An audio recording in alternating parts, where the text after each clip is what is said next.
こんにちは。シラの日本語ポッドキャストへ来てくださりありがとうございます。シラです。皆さん、最近はどのようにお過ごしですか？日本語の勉強、少しずつでもできていますでしょうか？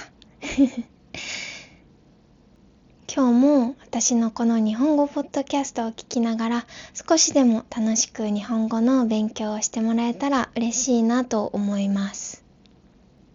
今日はどんなお話をしていこうかなと思ったんですけど、以前にタメ口のポッドキャストを一度出したことがあるんですけど、聞いてくださった方いますでしょうか？そのタメ口のポッドキャストを一度出した時に楽しかったとか面白かったと言ってくださっている方がいたので、今日もまたタメ口でお話ししてみようかなと思います。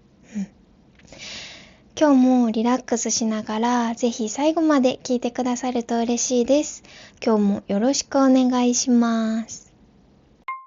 シラの日本語ポッドキャスト。はい、ということで今からはもう早速タメ口でお話ししていこうかなと思います。以前にタメ口のポッドキャストをした時にもお話ししたんですけど、今回だけタメ口でまたお話しさせてもらうことになるので、なんだタメ口でお話ししてるのかと思わずに、楽にお友達のお話を聞いているような感覚で聞いていただけたら嬉しいなと思います。はい。じゃあもう今からは早速タメ口で話していこうかなと思うんだけど、前回以前にタメ口のポッドキャストでお話しした時もそうだったんだけど、こうやってタメ口でお話しするのに私まだ全然慣れてなくて、なんだか自分で話しているこの感じが気持ち悪いというか、なんだか落ち着かないというか、タメ口で話すよりポッドキャストでは敬語でお話ししている方が自分的には楽に言葉がスルスル出てくるんだけど、みんなどうかな？聞いてて私のタメ口なんだか変って思わないかな？それが少しちょっと今日も不安なんだけど、お友達のお話を聞いているような気分で私のお話を聞いて、ちょっとでもまた私と距離が縮まったら嬉しいなと思います。敬語がどうしても出てしまう。どうしよう。で、今日はただタメ口で話すと言っても、何をお話ししようかなって思った時に、最近の私のお話を少しできたらなと思って、いつもは日本の文化に対するお話とか、他の国の人、みんなが日本人はこうだよねとか、日本ってこうだよねとか思っていそうなことを取り上げてお話しさせてもらったりしてるんだけど、今日は私の最近のお話、雑談みたいなものをしていこうかなと思います。ずっと敬語が出てしまう。集中。タメ口をするのになんか集中って言ってるのもなんだか違和感なんだけど、最近みんな何して過ごしてる？お仕事に行ってる人もいたりだとか、学校に通ってる人もいるかなと思うんだけど、今日お話ししたいなと思うのは、休みの日とか何してるのかなっていうのを知りたくて、みんな学校に行ってる人もお仕事に行っている人もお休みの日あるかなと思うんだけど、お休みの日じゃなくても学校に行く前の時間だったりとか、お仕事から帰ってきた後の時間とか、お家とかにいたりとかするときにみんな何して過ごしているのかなっていうのが私がみんなが何しているのか気になって知りたいなと思ったのもあるし、普段あんまり私の自分のお話をしないから、たまには聞いてもらうのもいいんじゃないかなと思って、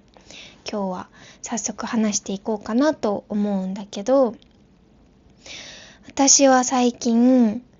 料理をすることが多くなったなって思ってて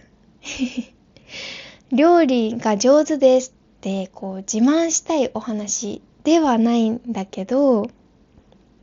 韓国に1年間住んでいたっていうお話を何度かしたことがあると思うんだけど、今はもう日本に帰ってきていて、日本のお家に住んでいるんだけど、韓国のお家に住んでいた時に、1年だけだからお家の中にこだわるより、いいお家に住んだりするよりも、駅が近いとか、交通が便利で、たくさん外に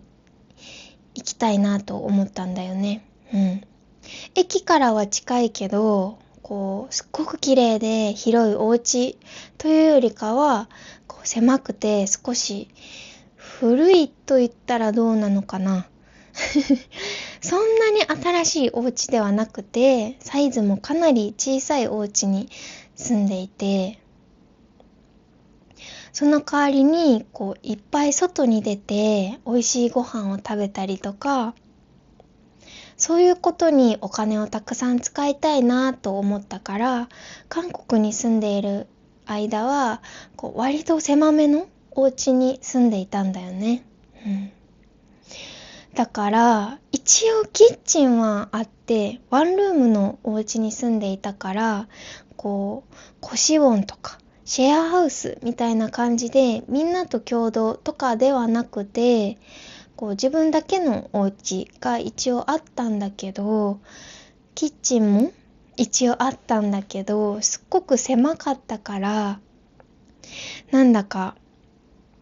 あんまり料理をする気になれなかったんだよね。すっごく言い訳なんだけど、韓国に住み始めて最初の頃は頑張って自炊しようって思って自炊してたんだけど、やっぱり国によって売ってる食材とかが全然違うかなと思って、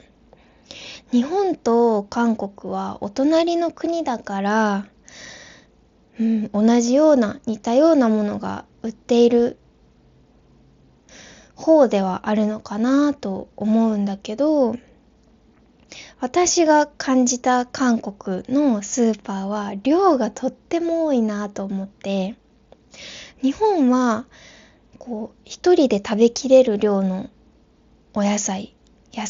がたくさん売ってるから、一人暮らしをしている時に自炊をしようと思っても比較的に全部使い切れるかなと思うんだよね。一人前のお惣菜とか野菜だけじゃなくても、お惣菜とか他何があるかな、調味料とかもう小さいもの、大きいものもあるんだけど、一人でも使い切れるような小さいものたくさん置いてあって、一人暮らしするときに、またこれも腐らせちゃった、あれも腐らせちゃったみたいなことはあんまりなかったんだよね。でも韓国に住んでスーパーに行ってみたら、量がすっごく多くて、一回野菜を買ったらずっと同じ野菜を食べないといけないみたいな感じになっちゃったんだよね。もしかしたら少しの量のお野菜が売っているスーパーもあったかもしれないんだけど、私が行った何店舗かのスーパーは全部そんな感じで、量がすっごく多かったからあんまり自炊ができなかったんだよね。あとは日本と比べて出前、食べ物をスマホとかで頼んでお家に持ってきてくれるレストランとかご飯屋さん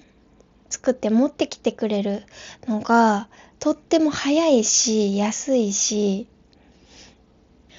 自分で作るより絶対こっちの方がいいよなみたいな思ってしまって、あんまり自炊はできてなかったかなと思うんだけど、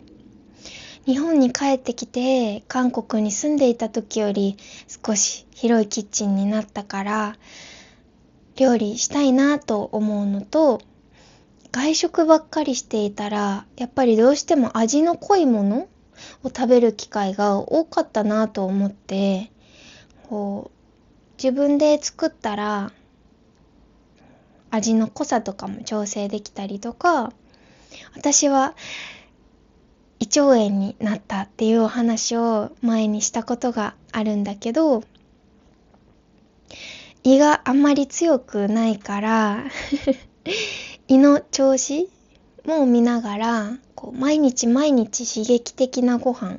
を食べるとすぐ胃が痛くなっちゃうから、胃に優しいご飯とかも作ったりして食べるようにしてるんだよね。最近どんなご飯を私自分で作っているかなって思った時に、スーパーに行くと夏野菜がバーッと置いてあって、やっぱり旬のものを食べると体にもすごくいいっていう風にいろんなところで何度も聞いたことがあるから、今だったら旬の食べ物、夏野菜って言われているナスとかトマトとかキュウリを見ると、食べようと思ってつい手に取ってしまって、何日か連続でナスの料理が続いてしまったりとかもあったんだけど、1年間ほとんど自炊をせずに来てたからなのか、料理をしようと思っても前みたいにスムーズにできなくなってしまっていて、簡単な料理は割とパパッと作れたはずだったのに、これってどうやってやるんだったっけみたいなことが増えたりして、この前久しぶりにカレーを作ったんだけど、カレーってそんなに日本では難しい食べ物ではないのかなと思うんだよね。もし違う国の人が聞いていたら、カレーはスパイスを入れたりいろんな調味料を入れたり難しい食べ物だよって言ってくれる人もいるかなと思うんだけど、こだわればこだわるほど深い味が出たり研究しがいがあるような食べ物ではあるのかなと思うんだけど、日本ではカレーのルーっていうものが売っているから、それを入れてしまえば、それを使ってしまえば比較的に簡単に作れる料理かなと思うんだよね。カレーは今まで何度も作ったことがあったから、別に難しいものでもないよね。カレーでも作るか、久しぶりにお家で作るカレー食べたいなと思ってカレーを作ってたんだけど、なんだか全然水がないドロドロのカレーができてしまって、なんだこれみたいな。水分の量を確かにあんまり測ったことないなと思ってちゃんとレシピにある通りに水分の量を入れてたらよかったんだけど、もう何回も作ってるし、私カレーぐらい作れるしと思って適当に水の量入れたりとかして、お鍋じゃなくて少し大きめのフライパンでカレーを作ったんだよね。そんなにたくさん作らないからちょっと深めのフライパンでいいやとか思って、カレーのルーとか入れた後にお水少ないかなとは思ったんだけど、でもこれ以上お水入れたらもう溢れちゃう。もうフライパンいっぱいいっぱいまで水入れちゃったから、もういいやと思って、それで様子見てたんだよね。でも出来上がったら、無水カレー、お水を一切使わない野菜だけの水分で作ったようなカレーとかがあるんだけど、そんなカレーなのみたいな。いや、でもそんなカレーよりも、なんだか水分が全然なくて、なんだこれと思って味は美味しかったんだけど、なんだか見た目がドロッとしすぎてて、残念な見た目